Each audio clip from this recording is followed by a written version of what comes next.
G'day, I'm Eric, and today we're looking at a model of adjusted gun technique for felling trees. I've also put some yellow marks that have to stay in line, so from side and front we know we're not going to be twisting the tree in this exercise. And I've put a yellow line down the table. That's the centre of the hinge. This is the centre of the hinge in our tree felling. So what I've done here is I've built a side leaning tree. I've got this hinge parallel. It's not at 90 degrees to the tree. It's parallel. And we have to always remember when we're felling trees, we're working off the centre of the hinge. So it's vital that we have that information there. But what it allows me to do is turn the hinge direction and the tree remains in the same spot. So what we have is a hinge, just like felling a tree, that we can work with as a model now. When you have a side leaning tree like this and you fell it, you will get on the ground a mirror image of what's standing up. So if you took a picture, laid it down on the ground, that's what you'd get. And just to show you, that's exactly what you get. So that was our centre felling line. That's where we wanted the tree to land, but it's landed over there, just like when it was standing up. Now we're going to look at the offset gun technique. Normally out in the field we'd step out the distance from the hinge. This is really important. Don't work from the base of the tree, work from the hinge. So to give you an idea, I'm working from the centre of the tree. I'll hang a plumb bob. Now I've already pre-marked this here. I don't know if you can see it. There's actually a black bit of tape that I've pre-marked. So I know how far offset the tree is, again, from the centre of the hinge, from where we're cutting, not down the base, because obviously if a tree's on the lean, the further we go down from where we're actually hinging the tree over, the more off we're going to get, the more incorrect our reading will be. So from the centre of the hinge, it's 220 millimetres, so that's what we're offset. Now if I come along here and say I want this tree to land dead in line with this line, I'll have to use the offset gun technique, and I will have to aim the hinge of the tree when I'm felling, not straight ahead as we saw here, but I'll use my little yellow Lego blocks. I'd have to aim offset. So I've got the distance from the centre of the hinge, the edge of the tree, and I've simply moved that distance over. So now I have to aim my hinge at that. That's why I've put these yellow lines here, so you know I'm not twisting the tree. I can actually hold this, the base is anchored and screwed, I can turn the hinge to aim at that. I'll try from here.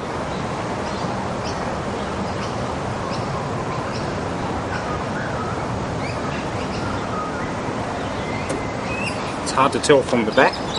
I overgunned it slightly.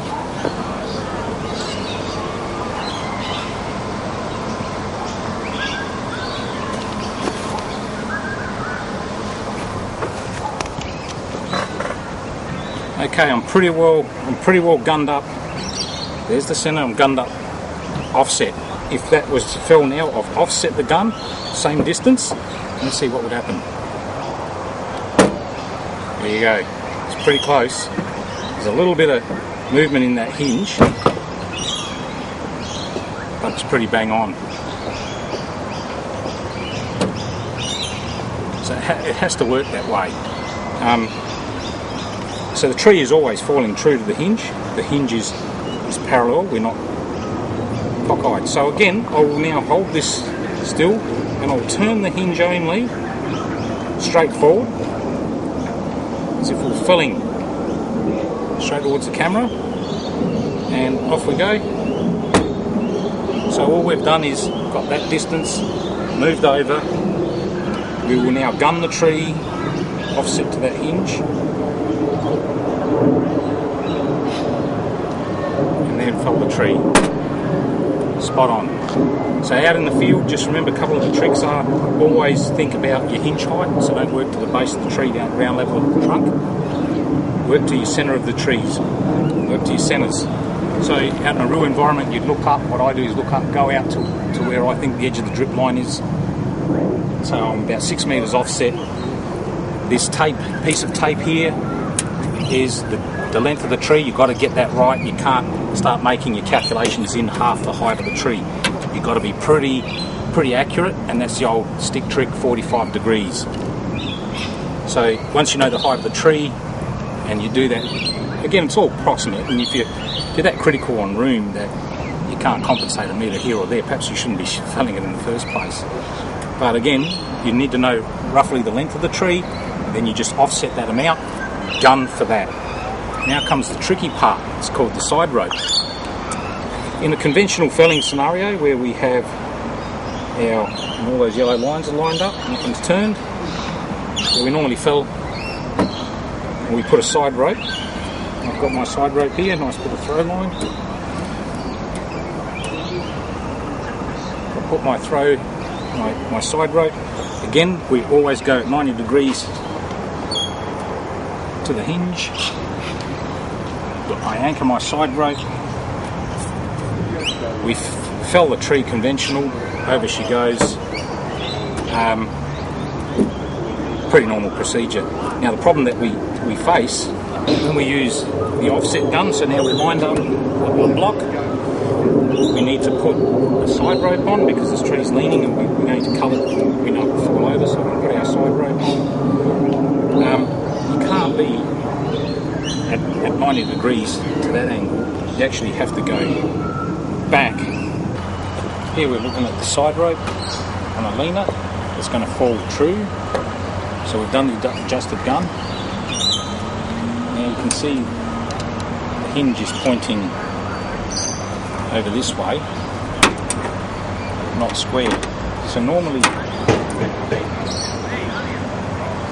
when we'd side rope, we'd be square to the centre of the hinge, but that's not going to work. The rope's going to get slack. What we actually have to do is be lined up with the hinge. So the hinge angle is back here.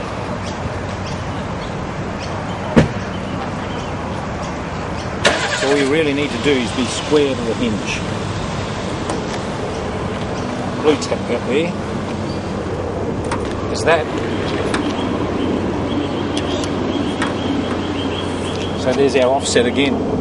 But the side rope can be any length. You can have a side rope way back here, and then you would be guessing where it goes. So the key is just keep the side rope parallel with the hinge.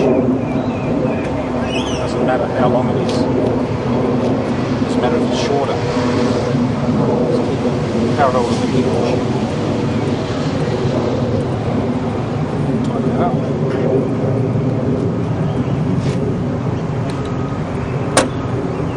So I put these yellow lines so we kept things lined up.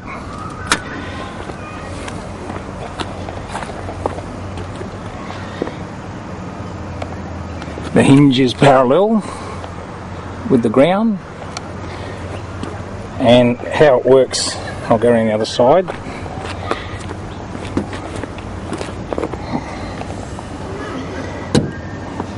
There's a screw in the centre, there's a screw, so that allows me to pivot this hinge while the rest remains square.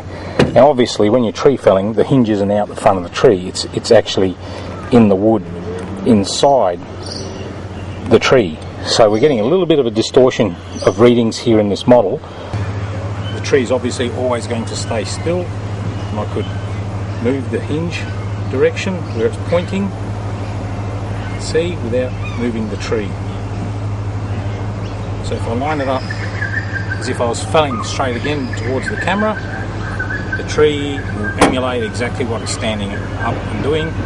Get that distance, and I move approximately that distance over in my gun for that, so I'm cutting my scarf with my notch, aim for it, and that's Yeah, pretty good. I don't know. So, I mean, I'm not Over she goes. Right on the money.